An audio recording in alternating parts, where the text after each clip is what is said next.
तो अब मैं तकरीर के लिए अर्ज़ करता हूँ जनाब फ़ख्रुल मुदर्रिसीन उस्ताज़ुल उलमा हज़रत अल्लामा मौलाना मुफ्ती हुसैन अली साहब चिश्ती साहब से सदर मुदर्रस जामिया बंदियाल शरीफ। नाराए तकबीर, नाराए रिसालत, नाराए खिलाफत, नाराए हैदरी।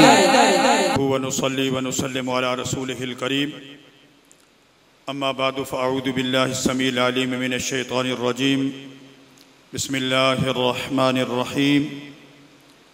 इन्नमा यख्शल्लाह मिन इबादिहिल उलमा। सदक़ल्लाहु तआला मौलानल अज़ीम व बल्लगना रसूलुहुन नबियुल करीमुल अमीनुर रऊफ़ुर रहीम। सब हज़रात खुलूस दिल से सैयद आलम नबी करीम सल्लल्लाहु अलैहि वसल्लम की बारगाह मुक़द्दस में हदिया दरूद व सलाम पेश कर ले ताकि हाल में मज़ीद बरकत हो जाए। सलातु वस्सलामु अलैका या सय्यदी या रसूल अल्लाह व अला आलिका व अस्हाबिका या सय्यदी या हबीब अल्लाह। तक़रीब सईद में शुरका हज़रात के सदर महफ़िल जनाब साहबज़ादा मोहम्मद ज़फ़रुल हक़ वसीद मजदूहू और उनके बिरादर सग़ीर हज़रत साहबज़ादा डॉक्टर मोहम्मद अनवारुल हक़ तालल्लाहु बक़ाअहू और असातिज़े किराम जामिया मज़हरिया इमदादिया बंदियाल शरीफ और इस मरकज़ के इर्द गिर्द में रहने वाले ज़ैली शाखों के असातिज़े किराम में उस्ताज़ुल उलमा हज़रत अल्लामा मोहम्मद मुफ्ती मोहम्मद अमीर मज़हरी साहब मद्दज़िल्लहुल आली मा दामल अय्याम वल लयाली और जनाब मोहतरम कारी सईद साहिब ज़ीद मजदूहू और उनके साथ तशरीफ़ लाए हुए तलबा इज़ाम। मैं आप हज़रात के सामने थोड़ी सी बात करने के लिए जसारत कर रहा हूँ। दुआ करेंगे कि अल्लाह रब्बुल आलमीन मुझे कलिमात हक़्क़ा बयान करने की तौफ़ीक़ अता फ़रमाए। उस्ताज़ुल अरब वल अजम रहमहुल्लाह ताला की शख्सियत, आपकी जो शख्सियत है हमा सिफ़त मौसूफ़ शख्सियत थी और आपकी ज़िंदगी का कोई वर्क भी उठा के देखें वही वर्क और उसकी हर सतर का हर जुमला, हर जुमले का एक कलमा वो बेमिसल बेमिसाल था। और उस्ताज़ुल उलमा रहमहुल्लाह ताला तदरीस के मैदान में आप हज़रात बड़े बड़े अलक़ाब सुनते हैं और इसी हवाले से मैं ये अर्ज़ करता चलूँ कि आजकल जो अलक़ाब दिए जाते हैं मैं कहता हूँ वो अलक़ाब भी हंस रहे होते हैं कि हमें किन पे चस्पा कर रहे हो। आज जिसको माक़ूल मनक़ूल का सीगा भी नहीं आता उनको भी जामिउल माक़ूल वल मनक़ूल कहा जाता है। मैं कहता हूँ कि ये जितने अल्फाज आजकल सुनते हो खा किसी पर फिट होते हैं या नहीं होते, बग़ैर किसी मुबालगे के मैं कह रहा हूँ कि जो भी आपको लक़ब हसीन से हसीन तर हसीन तरीन मिलता है, एक शख्सियत थी उस्ताज़ुल उलमा रहमतुल्लाह अलैह की कि वो हर लक़ब से मुलक़ब हो सकते थे।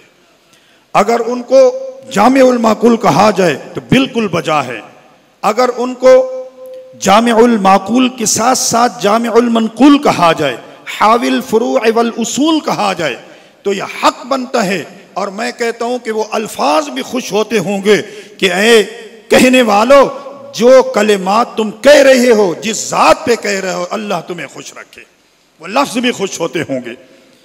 और उस्ताज़ुल उलमा रहमतुल्लाह अलैह की जहाँ तक तदरीस का ताल्लुक़ है, मैं तो बरमला कहता रहता हूँ, तालिब इल्मों की महफ़िल में कहता हूँ, तदरीस में कहता हूँ कि अगर आज लोग जो तलबा की लाइनों में बैठे हैं, अगर उस्ताज़ुल उलमा का एक सबक तुमने सुन लिया होता, हमारे पास एक मिनट के लिए भी तुम न ठहरते। आज चूँकि कोई नहीं रहा तो हम हैं बस। इसलिए उस्ताज़ुल उलमा का ज़माना, उस्ताज़ुल उलमा की तदरीस और उनका अंदाज़े गुफ्तगू और उनकी तदरीस का नशेब व फराज, ये वो आदमी जान सकता है कमा हकू जिन्होंने वहाँ ज़ानुए तलम्मुस तय किए हैं। और उस्ताज़ुल उलमा सिर्फ मौलवी साहब नहीं थे, सिर्फ मुदर्रिस साहब नहीं थे, वो हमा सिफ़त मौसूफ़ शख्स थे। वो तदरीस के मैदान के अंदर देखो तो शाहसवार नजर आते हैं, अगर सियासत के मैदान में देखो तो वो बहुत बड़े सियासी मुबस्सिर थे। और मल्लम यारिफ इमाम ज़मानी ही फ़क़त मात मीततन जाहिलियतन, ये एक हदीस पाक है।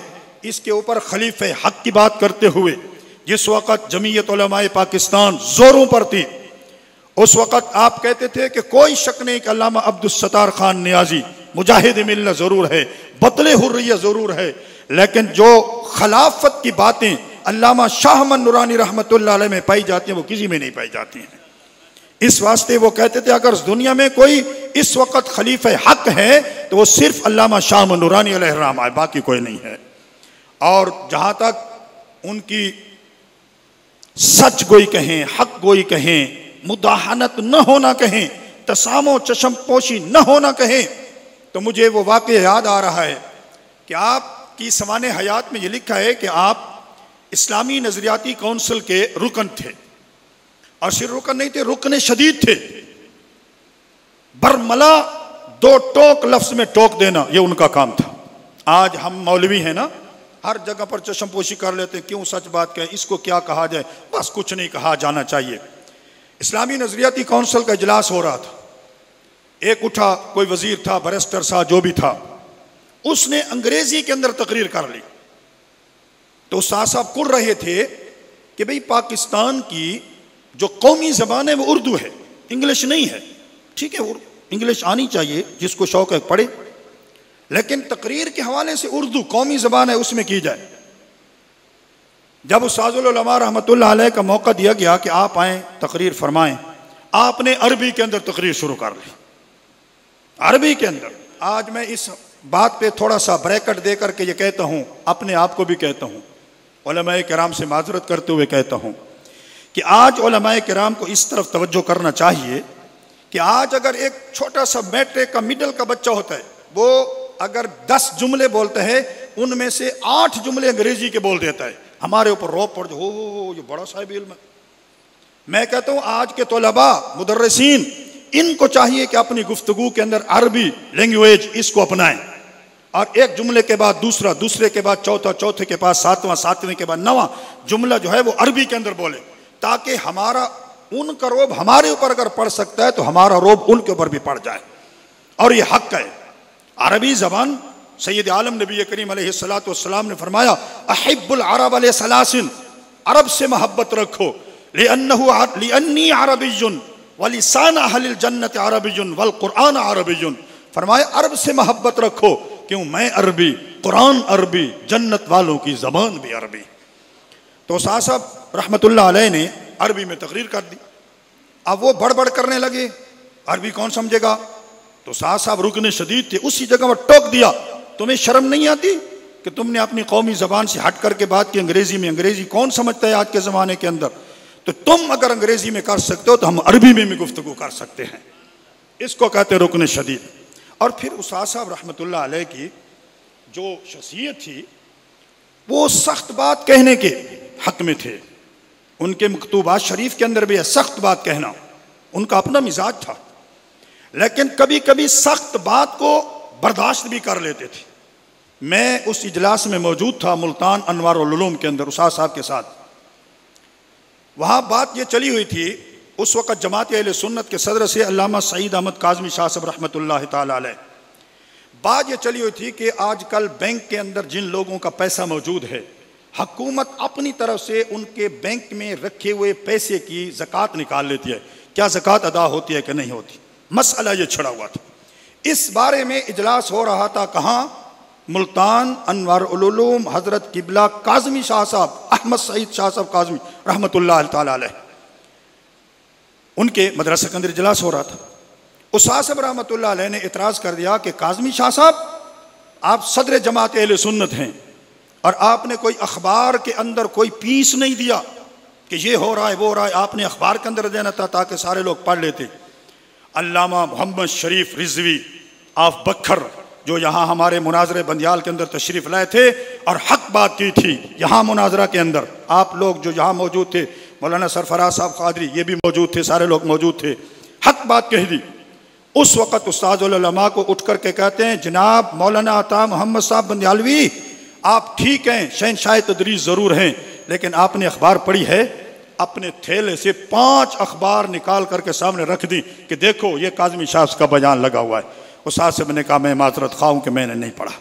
तो मतलब क्या निकला बात का कि सख्त बात कही भी जाए और सख्त बात कही जाए तो बर्दाश्त भी की जाए, ये नहीं कि बंदा उस वक़्त बिगड़ जाए। बहरहाल मैं आपके सामने उस्ताद साहब की जो शख्सियत है उस पर अगर गुफ्तगू करते करते चला जाऊं तो बहुत सारा वक्त लगेगा और मैं कह सकता हूं अल्लाह के फजल व करम से। लेकिन आजकल एक बात होती है कि तकरीब हुई, दुनिया को मैसेज क्या दिया गया। आज मैसेज क्या है? मुताला, मुताला फिर मुताला। ये तलबा के लिए मैसेज है और दुनिया के अवाम भी मुताला करें कुरान शरीफ। दुनिया के आसमान की तरफ इशारा करके, ऊंटों की तरफ इशारा करके, पहाड़ों की तरफ इशारा करके कुरान मुताला करने की दावत दे रहा है। अफला यंजुरून इलल इबिल कैफ खुलिकत व इलस समाए कैफ रुफियत व इलल जिबाल कैफ नुसिबत व इलल अर्द कैफ सुतिहत। जमीन का मुताला करो, पहाड़ों का मुताला करो, ऊंट की खलकत पैदाइश इसका मुताला करो। सीरू फीहा लयालिया व अय्यामन आमिनीन, फरमाया रात दिन के अंदर चलो, मुताला करो, अमन व अमान इख्तियार करते हुए। कुलू मिन रिज़्क़ि रब्बिकुम, रब का रिज़्क़ खाओ, वशकुरूला, शुक्र करो, बल्दतुन तय्यबतुन, फरमाया रब के सारे शहर सोने से सोने शहर है, हसीन शहर तय्यबा है। मैसेज क्या है? आज दीनी मदारिस के तलबा जो कुरान से मुताल्लिक हैं वो कुरान का मुताला करें, सुबह शाम कुरान का तिलावत करें। अगर लफ्ज़ का माना समझ नहीं आता, अभी लफ्ज़ का माना समझ भी नहीं आएगा, तालिब इल्मी का दौर है, अल्हम्दुलिल्लाह का मुताला करो, विर्द करो, यासीन वल कुरानिल हकीम का मुताला करो।